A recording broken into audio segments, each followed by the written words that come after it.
Hello বন্ধুরা, আসসালামু আলাইকুম। দেখতে পাচ্ছেন আমাদের এই সোলার পাম্পটি আমরা এই প্যানেলের মাধ্যমে চালাই এবং আমি এখান থেকে বাসায় একটি ইনভার্টার দিয়ে বাসায় ব্যবহার করছি। এটা আমাদের দেখতে পাচ্ছেন বাসার লাইন সোলার থেকে নিয়েছি। এখানে 4 কিলোওয়াট আছে, আমরা এখান থেকে 3 কিলোওয়াট নিয়েছি। এইখান থেকে আমরা সংযোগ দিয়েছি, এইখান থেকে সংযোগ দিয়ে এটা এটা হচ্ছে পজিটিভ এবং নেগেটিভ। এইখান থেকে সংযোগ দিয়েছি এবং এইখান থেকে সরাসরি আমাদের বাসায় দিয়ে দেওয়া হয়েছে, তার দেখতে পাচ্ছেন। এবং বাসায় গিয়ে যদি আপনাদেরকে দেখায় যে ইনভার্টারে কিভাবে লাইন দেওয়া হয়েছে এবং ইনভার্টার দিয়ে আমাদের পুরো বাড়ির লোড চলছে।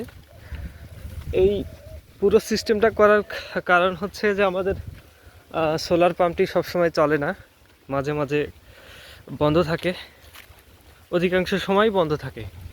তো যে বিদ্যুৎটা তৈরি হয় সেই বিদ্যুৎটা আমরা এখন লাইভ বাসায় ব্যবহার করছি। দিনের বেলা তো সোলার প্যানেল থেকে আমরা পেয়ে থাকি। আমি এখন আপনাদেরকে দেখাচ্ছি।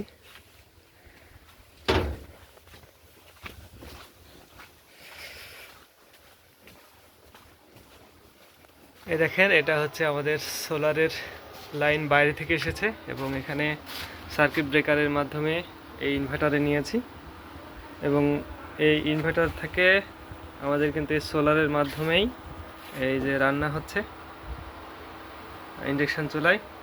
এখানে রাইস কুকারে ভাত হলো, এখন তরকারি হচ্ছে। এই তরকারিটা সোলারের মাধ্যমে রান্না করা হয়েছে। এটা হচ্ছে আমাদের ইনভার্টারে দেখা যাচ্ছে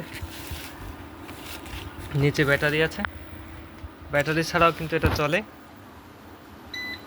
এখানে আমরা দেখি তাহলে সোলার থেকে বিদ্যুৎ আসছে 700 ওয়াটের মতো,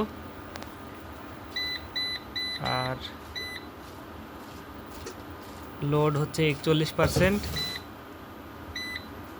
এবং 1.35 কিলোওয়াট হচ্ছে বিদ্যুৎ কনজিউম হচ্ছে ইন্ডাকশন চুলায়।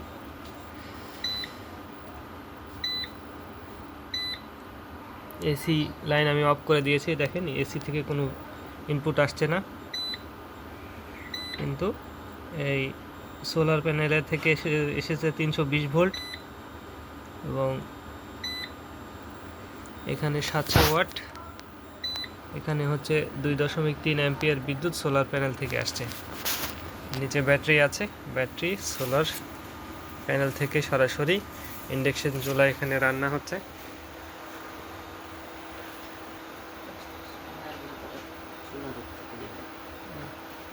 এখানে আমাদের সকাল 9টা থেকে বিকেল 5টা পর্যন্ত সোলারে রান্না করা যায়, ব্যাটারি ছাড়াই হচ্ছে সকাল